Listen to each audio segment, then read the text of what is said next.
নির্বাচনী মাঠে যেখানে কথা বলার কথা সেখানে ভাঙচুর আর হামলার শব্দ। রাজনীতির সে চেনা সহিংস চিত্রই আবারও ফুটে উঠেছে ঢাকা 18 আসনে। গণতান্ত্রিক প্রচারণার বদলে ভয় ও আতঙ্ক ছড়িয়ে দেওয়ার অভিযোগ উঠেছে বিএনপি নেতাকর্মীদের বিরুদ্ধে। এমনই এক ঘটনার সাক্ষী হয়েছে রাজধানীর খিলক্ষেত এলাকা। নির্বাচনী প্রচারণাকালে 10 দলীয় জোটের ঢাকা 18 আসনের সংসদ সদস্য প্রার্থী ও জাতীয় নাগরিক পার্টি এনসিপি এর সিনিয়র যুগ্ম আহ্বায়ক আরিফুল ইসলামের উপর বিএনপি নেতাকর্মীদের হামলার ঘটনা ঘটেছে। এই হামলায় অন্তত 12 জন আহত হয়েছেন বলে জানা গেছে।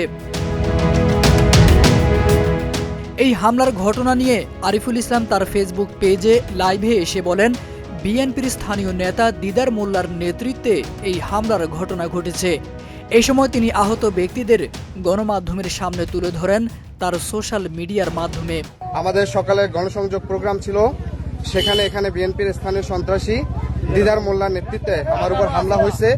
আমার সহযোদ্ধারা আমাকে উদ্ধার করে ডুমনি বাজারে নিয়ে আসছে। এখন আমরা এখানে ডুমনি বাজারে এখানে আমরা হচ্ছে একটা প্রতিবাদ মিছিল করব। এই যে দেখেন আমার এক ভাই হাতে, এই যে দেখেন হাত রক্তাক্ত করে ফেলেছে, হাতে ভারী লাগছে, এই যে পিঠে মারছে এবং একই সাথে আপনাদের দেখাচ্ছি, এই যে দেখেন আমার সহযোদ্ধার উপরে হামলা হয়েছে।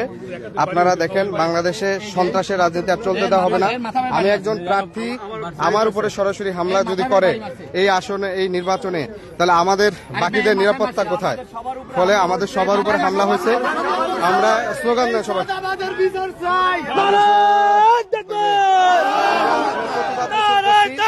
এই মুহূর্তে